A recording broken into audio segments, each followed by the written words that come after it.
So we can start, in fact, if we start at this end, we'll start with you, Philippe. Hi everyone, my name is Philippe Mastroyannis. I graduated from Oxford in 2018, so it's the 2017-2018 cohort. Before the MBA, I used to live in Washington, D.C., and I worked with Accenture doing management strategy consulting. And then after the MBA, I switched and started work at Adobe. So I've been there for the last 6 years, and now I'm the chief of staff to our VP who runs the whole UK, Middle East, and Africa business. Great, thank you. Hi everyone, I'm Tulsi. I graduated from the MBA 2019. I did the 1+1 program, so I did an MSc at the Oxford Internet Institute and then the MBA.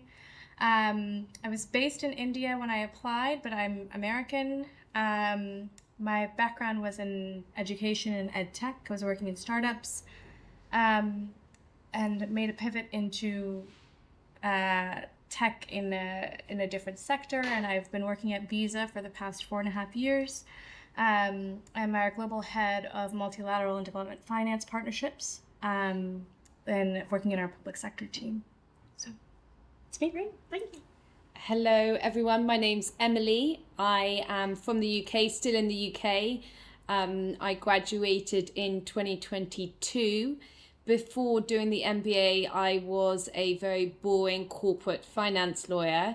And since leaving the MBA, I co-founded a company called Levra, which was actually founded during the year I spent at Oxford. And so we've nearly been going 2 years now. So as I was saying earlier, I've moved from one of the most risk-adverse professions in the world to one which it feels like jumping in at the deep end.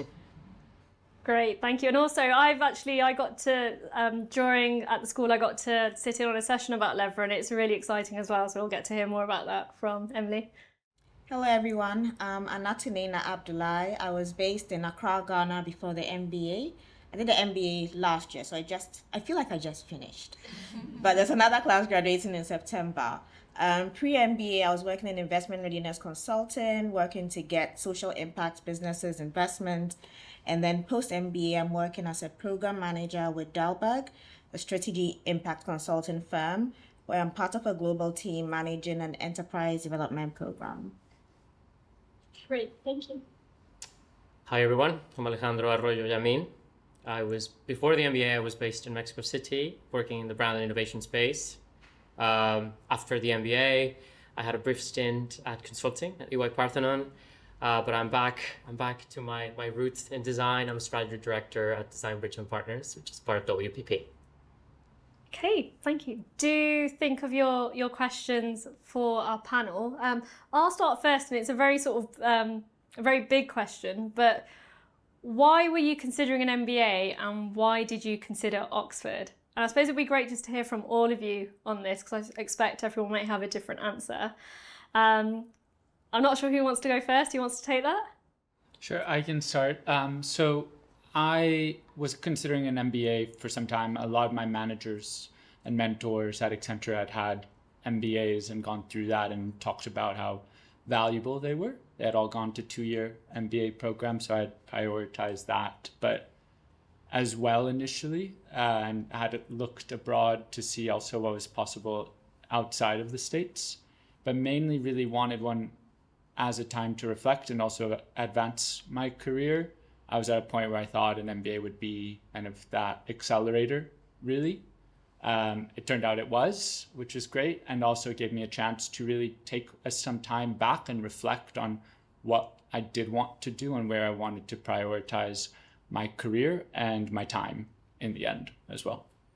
And why Oxford it's an incredible institution.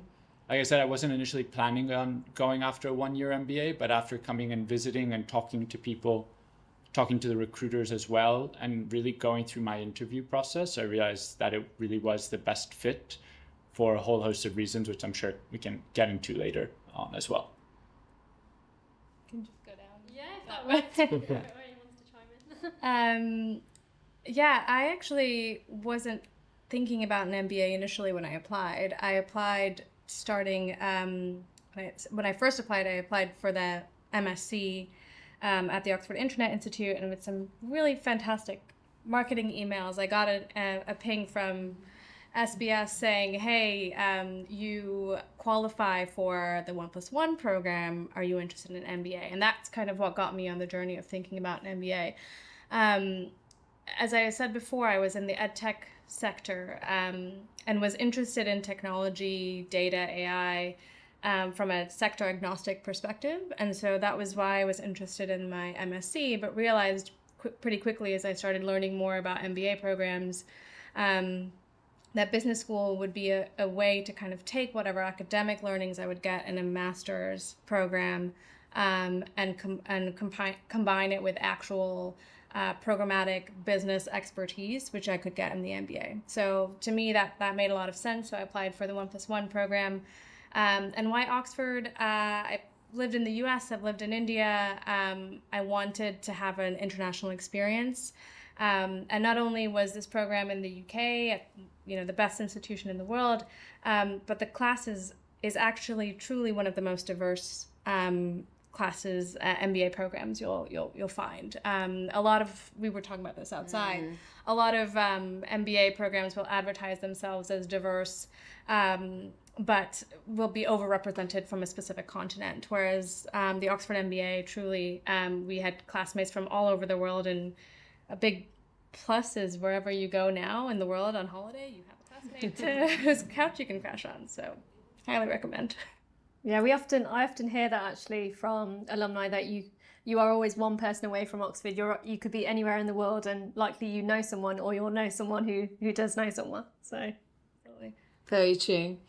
Why the MBA? In all honesty, I felt like I needed a career break. I'd done 7 years working pretty intensely for, plenty of hours a day, as I'm sure you all are. And I felt like I was going down a career path that wasn't true to who I was as a person. And I looked at the sort of partners who were at my law firm, and I just thought, I'm not sure I want that career, and I'm not sure I want to be you. And I wasn't brave enough just to pull the plug and, just go with what's next. So I felt, actually, what is a way where I can develop my skills? Because I was developing a really specialized set of finance, legal skills. And actually, was that really applicable to the real world? So for me, it was twofold. It was I needed a break, and I needed some space to actually think, what is the real impact that I want to have on this world? And secondly, how can I develop my skill set so I'm actually more rounded and I'm not just becoming this really specialized lawyer? In terms of why Oxford, a big attraction for me was the fact that it was 1 year. And I don't know whether just psychologically I felt 2 years was a long time to be out of the workplace. And I wasn't sure whether I could justify it financially and those other things. So the 1 year definitely really appealed to me. And the point that we discussed earlier about diversity, it's just unbelievable, the people that you meet. I'm from the UK, but I was one of 11 people out of 355 that's actually from the UK. And for me, that was an amazing experience, because you learned so much about different cultures and even just the way people think. Sitting in a classroom setting, everyone has a different background, job, profession, experience and outlook. And that is just such a rich learning environment to be a part of. So similar answer.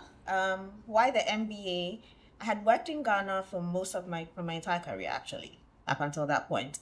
And I was looking to get a global perspective to business, because I had worked with entrepreneurs, and I wanted to see what else is out there. What does it take to build a skill set to be able to operate on the global level? And it wasn't just the curriculum, but it was also the people. Because what happens is, if you have a diverse class of people, then you have people who have done business all over the world who are also in the classroom with you, and they get to share their perspectives on different things, and you get to get a glimpse into other career paths as well because of that diversity. So that's why I was looking to do an MBA. Why Oxford? The people. Right from an info session I attended in 2017 in Accra, where I got to meet the people who were people like Mandeep, who were the ones conducting the info sessions, to speak with alumni. Now I'm speaking with you. Hopefully sometime you tell the story about how you was working on an info session and that convinced you. And then when I started the application, it was very different from other schools. Because other schools were like, yeah, go to our website, figure it out, apply. We have too many people. But Oxford was really willing to walk you through the process and guide you. So that's why I chose Oxford. And outside of the MBA, you still get to engage with other programs, engage with people who are doing research and interesting things, who are studying things and other things because of the college system. And so, yes, so why Oxford was the people, why the MBA was to get a perspective for global business. And I'll keep it brief just because I think everybody touched upon like really important issues. I think for me, it was honestly like not just get a perspective on global businesses, but also get a perspective on business, right? I worked in brand and design and innovation like for most of my life. And you tend to only see one side of business, right? Like the cool, attractive things, right? And you would get really frustrated when an idea wouldn't take hold because of X, Y, Z, right? Politics, finance, operations, yada, yada, yada. But I really didn't understand that fully. So in a sense, yeah, I wanted to do an MBA for the very basic concept of mastering business. I don't know if I'm a master of business at the moment, but it really it helped me get a better perspective, a holistic perspective about business, about a particular challenge. And I think that's when Oxford comes in too, right? Because it's not just thinking about business in one way, but it's thinking about business the Oxford way. And when you go to an institution that it's like the original disruptor, right? Where you are, as you said, Matu, like in conversation with people from different fields, you know, your skills, your toolkit, it's immense, right? By the end of your MBA, because you have conversations that may not be related to business per se, but they are so related to business and they just make you a better thinker, a better, problem solver, are you a better person, to be honest?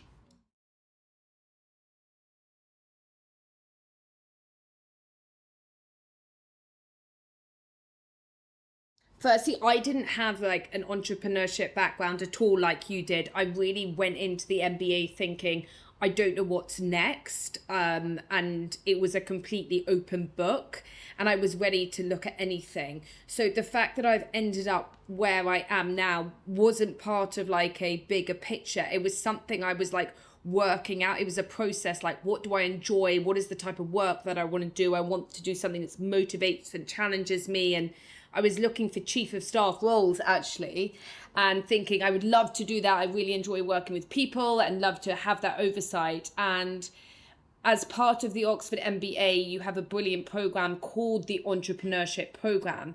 And it gives you the opportunity to work in a group of 5 people on a business idea. So some people came with an existing business idea and grouped together with other colleagues. Others, for example, me and my co-founder who I actually met at Oxford, he just stood up and said something very passionate and it really resonated with me. And so it came from this ecosystem which is so rich of ideas. In terms of how has our company Lever continued to grow as a result of Oxford, I mean, it's been invaluable in so many different ways, everything from connecting with professors who were able, we have an edtech company, so what we do is we uplift new joiners in the workplace and we train human skills, so more commonly known as soft skills, but we use innovative technology, so we use virtual reality as one of the means. The point being is that there's so many different components of what we do that has been enhanced as a result of the Oxford network. So the amazing professors that you meet, our classmates that have gone on to work at big companies who have then introduced us and they have now become a client. We're actually now working with the university and delivering some of our training. So actually, Saïd Business School has become a customer of ours. So the whole thing is it's symbiotic. There's a brilliant entrepreneurship center led by a wonderful lady called Maria, and she's all about building up people. So to be part of the wider Oxford University, I'm speaking to someone in the computer sciences department at the moment about having a DPhil student to come and help inform some of our thinking. So there's just constant ways in which your ideas are being developed and improved by the people that are working there. So for me, it's been like absolutely instrumental. I'm not sure I would have ever gone down the path I had it not happened at Oxford. Well, you were saying also that there's current students who are doing an internship. Yeah. Here as well. Yeah, That's pretty cool. It's lovely, yeah. So as part of the MBA, you have the opportunity to, in your final term, do an internship for credit. And so instead of doing additional lectures, sort of from July to September, you can go and do an internship at a company. And so we've actually had 3 students from Oxford in this year's cohort doing an internship at Lever. So again, it's just this beautiful symbiotic relationship where everyone is supporting each other.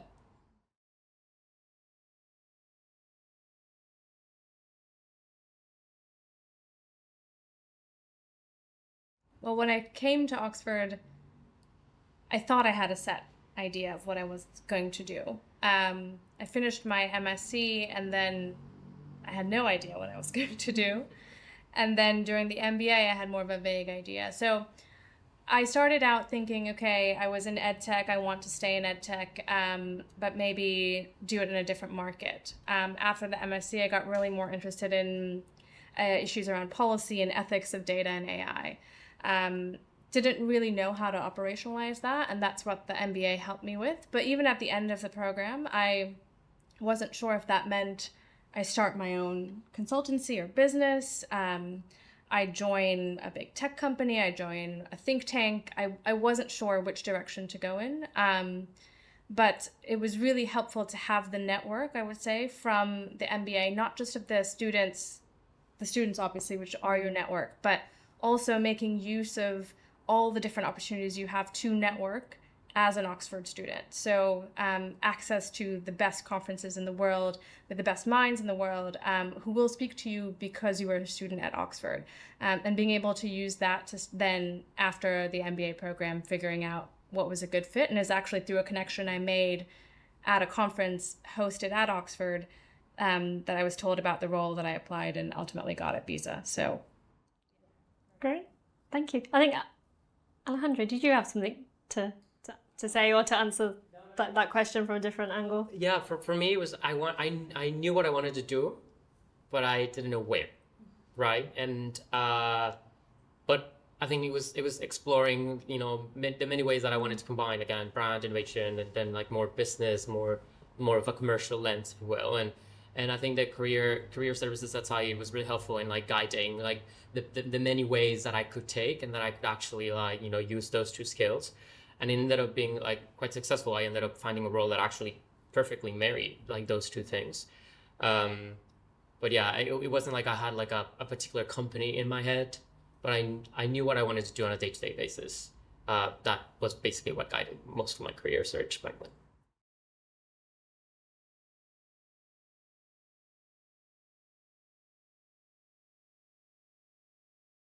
So I'm sure there were many challenges that you faced throughout the year. I think for me, time was the biggest challenge. It's a 1-year program. There's so much to do, like there's careers, there's academics, there's socials, there's the wider University of Oxford. And so you have so many choices. At any given time, there are like 2 or 3 things that you'd rather be doing, right? How did I overcome it? I think I went in with a rough plan of what I wanted. I was telling them outside that I'm not really big on the social side. And so I just made peace with the fact that I shouldn't have FOMO if it's socials. I'll go for 1 or 2, but then don't feel bad about it. And whatever it is that you do end up going for, try and be fully present in that moment and get the best out of it. Because you can't be sitting there and be thinking about, oh, I should have been at something else, right? So that's how I managed it. I think my calendar helped to like kind of try and schedule different things and then just be present at any moment for whatever it is that you're doing and make the most of it. Yeah. Anyone else want to answer that in terms of what challenges, if maybe there was another challenge that you found that you faced throughout the year?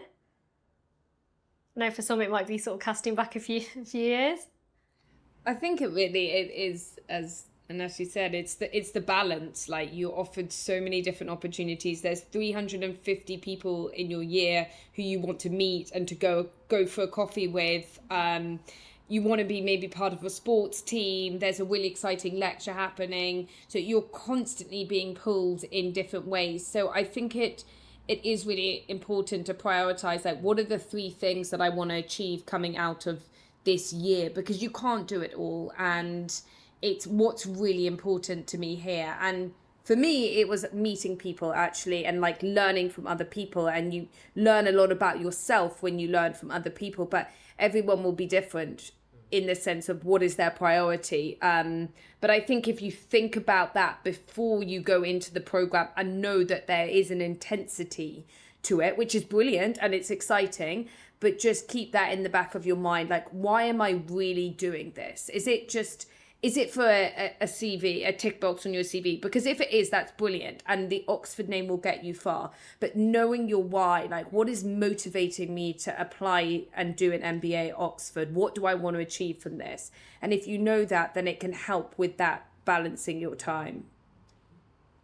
Just to add, to your point, Emily, and by the way, I don't think I mentioned this before, but we graduated the same year. So yeah, the 354 people, I think our class was 354. Yeah, and we used to run together every morning across the downs. Exactly. I think, yes, you won't have enough time to meet all of them, right? I mean, to this day, like, I don't think I've met every single person in our class. But the beauty about it is that it's a network that you have for forever, right? Like, you can, I met people after the MBA, not that I met them, but I became even more friends with them after the MBA because, circumstances, you're in London, or like, you kind of run into the same circles. So, it's you won't have enough time to do it during the degree, perhaps, but that doesn't mean that you won't have time to actually strengthen that network afterwards.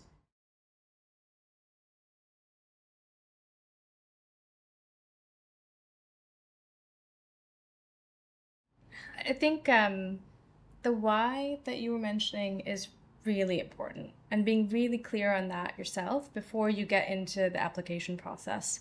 Like, what I did, which was a bit of a design thinking exercise, was I locked myself in a room, took a piece of paper, no screens, and just pen to paper. I like to draw. I drew out kind of where my life was and imagined where I wanted it to be. And that exercise for me was really helpful because it helped me imagine a possibility that I may have not thought of if I had continued going down the same path that I was. And that helped me distill, okay, what are my values? How does going to Oxford actually align with my values?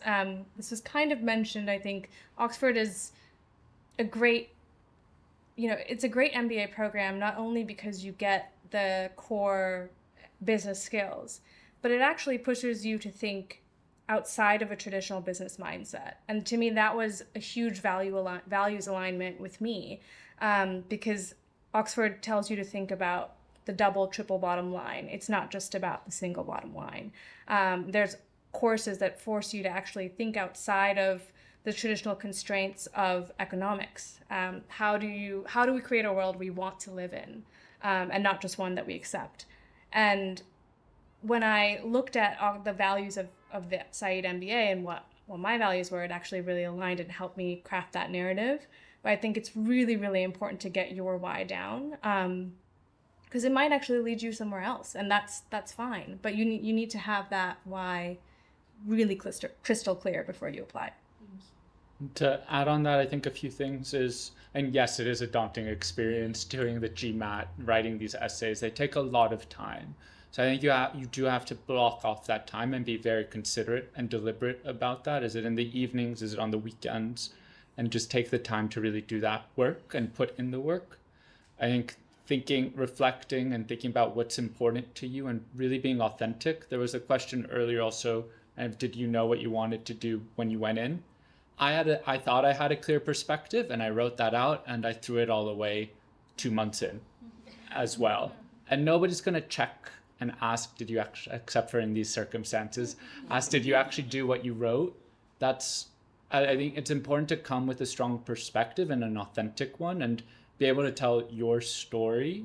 They're getting, I don't know how many applications, and you have to find a way to make your story stand out, and being authentic and true to yourself and your values and aligning that with what the university is looking and the program is looking for, I think can go a very long way in helping you kind of step further down the process as well.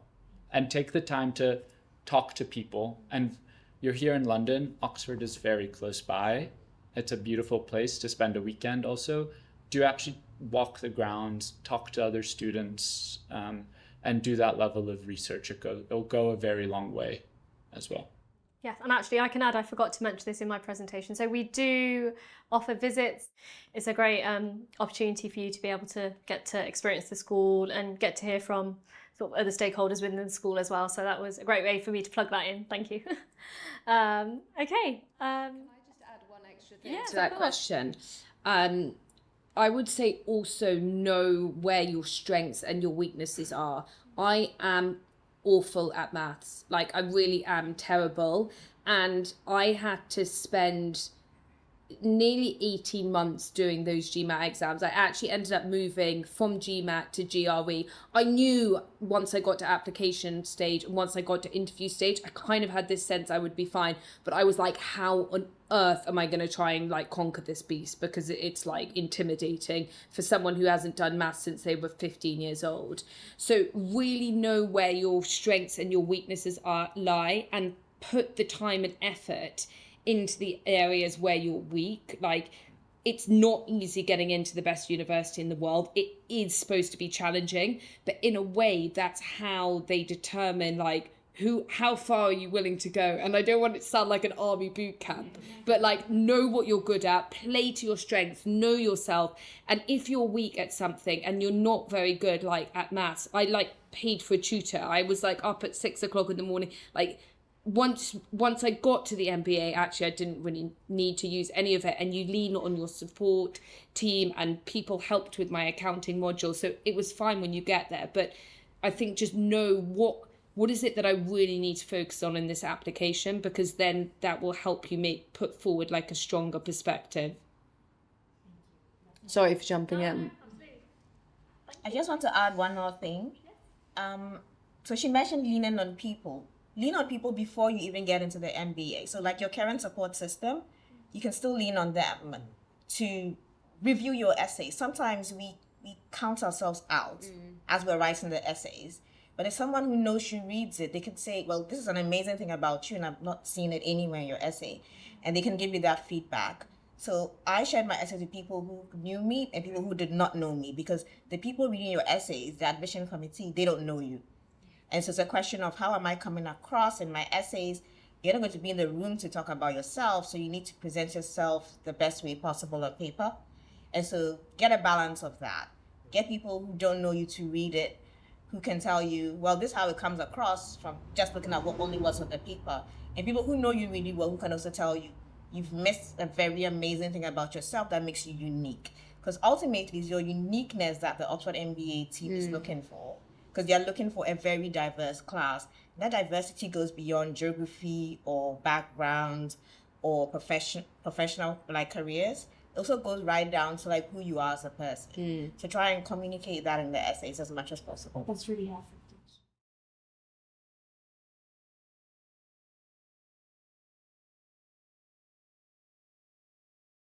You'll find each other. As long as you're being like your most authentic self, and I think we've said authenticity a number of times. As long as you're being your most authentic self, you find each other. You find the people who are interested in poetry, people who are interested in sports, people who are interested in food. You eventually find each other. And it even goes beyond the 1 year, because even after the 1 year, you still connect. I finished last year, we still connect, we still meet up in different parts of the world, like someone mentioned. So don't worry about community. I know that that's one thing that, especially for people who have been out of school for a while, and depending on what your school experiences was, you really think about, will I find my tribe? You find your tribe. Just be yourself. Yeah. Absolutely. And it'll take time, right? Like, I think like it's not going to be like day one and it's like, yay, you know, like you're assigned to it, you know, it takes time, but I think that's part of the process, right? Because it gives you an opportunity to actually be like, you know what? I have a chance to like just be myself and see what happens, right? Like to me, it was the first time that I was fully out in an academic environment, and it was wonderful because I just couldn't, I just was myself, right? And I ended up finding a great community. So it's just at the beginning, it's always, daunting because new environments, new people, you become very vulnerable, right? But it's such a welcoming community that everyone's in the same position and everyone's excited to meet every other person there. So. Yeah, I think that's important to know that everybody is coming in, like everybody's potentially going to be feeling the same as you. And I think I would say Oxford, we do a good job of bringing people together. In fact, I often see at launch, I think you've already started to make your connections. You've already started to meet each other. So I think it also is helpful. There are not manufactured necessarily, but you are put into a section, which makes the whole process, the whole 300 person plus class, a little bit more manageable. You are put into a college. Like one of the women in my college was also in my section. We're still best friends.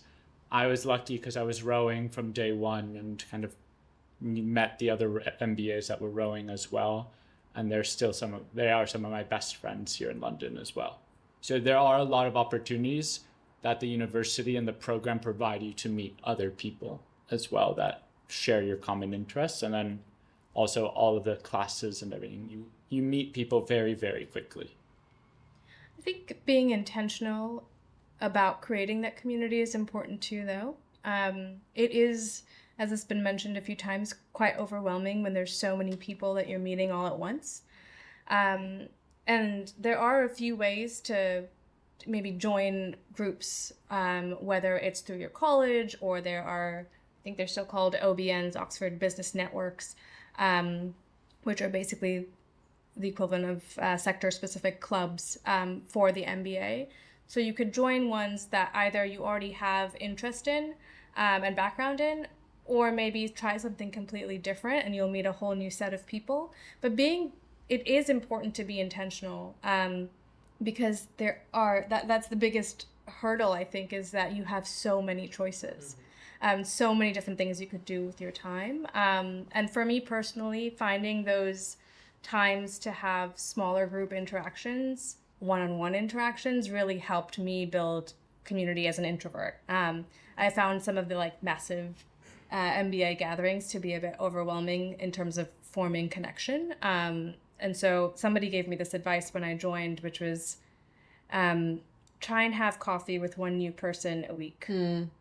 And just with that intention of, I just want to get to know you. And everyone's there for the same reason. So I don't think nobody ever said no. Maybe you were just trying to align diaries, but it's a really good kind of goal to set for yourself to try and meet as many people and form those more meaningful connections.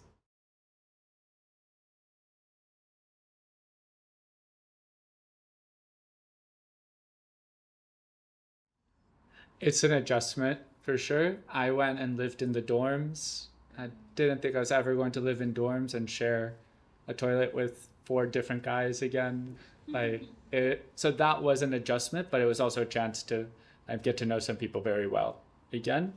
I think it is a very different experience than when you were at university. Everyone is there with an intention to develop themselves, their careers, and their network. So everyone is going in with a similar mindset, and you're surrounded with a lot of similarly minded or ambitious people. But at the same time, there's a lot of opportunity it's not all work. There's a lot of play for sure. And it's a great environment to test and fail in a way that it's easier to do than in work as well. And kind of push yourself into places that you may not have had the opportunity to really pursue. I would say the main difference is, from work at least, you have a freedom. I was always worried, you're responding to someone when you're at work, at least if you're relatively junior level. You're feeding into someone, there's a bigger picture, there's a project you're working on, or there's kind of a wider company goal. This is the first time you have the freedom, as we've all said, to just be yourself and to set your own agenda and not to have to follow someone else's guidelines or rules or regulation. And that's actually quite liberating. Your boss isn't going to tell you up if if you don't show up. Like, that's your decision. You're paying the fees. You're the one that's committed a year of your life to this. So you have the freedom to decide how you want to live this experience. For me, that was really liberating, because I think, Alejandro, you mentioned it, but it was the first time you could come as yourself and not come as a company name or as someone else. So it's really what you want to make of it and how you decide to shape that experience. And to that, I think it's also, well, to me, I think it was just, just a world of learning, right? But not just obviously, going to lectures, which you should do, by the way. Yeah. Go to lecture. But also learning from each other. And I think that was honestly one of the best takeaways that I got from the MBA, is that, your classmates know so much, so many, ways to look at things, solve a problem. I don't know, random facts that then, you can show off at dinner, like, you name it. But I think it's just getting into an environment where you are constantly learning. It just feels fantastic. You rarely get those experiences, rarely get those chances to just absorb and process and think and just kind of like really be in it. And I think it's just a wonderful opportunity to do it.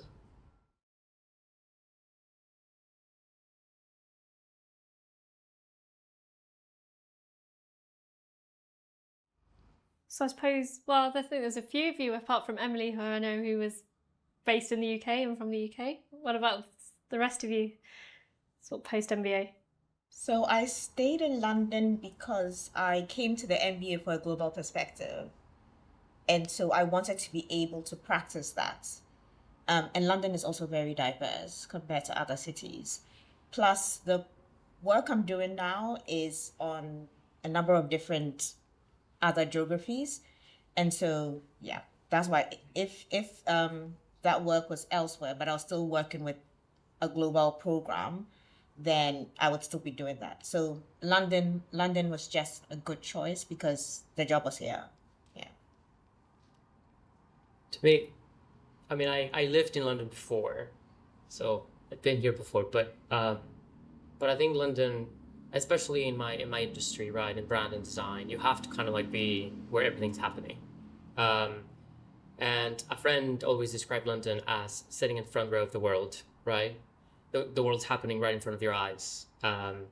And yeah, you do pay front row ticket practically. But I think it's just that energy that keeps attracting me back to London, right? The fact that you do feel like you are, at the moment where things happen, cultural, business, impact, social, you are at the epicenter of all of those movements. And it's just quite exciting, to be honest, to develop your career in that mindset.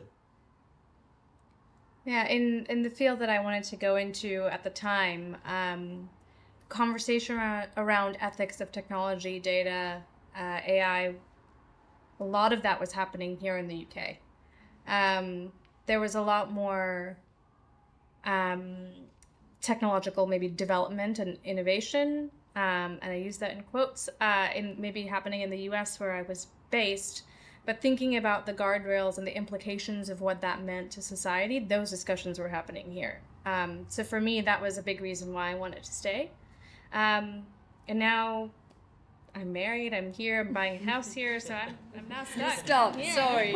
You're ours now. Yeah, I'm here. I think it's echoing a lot of what was said before, but I would say also it's just because you go to Oxford doesn't mean you would have to come back or stay in London. There are opportunities globally. We have classmates that are all over the world in every major company in every major city, like you heard before.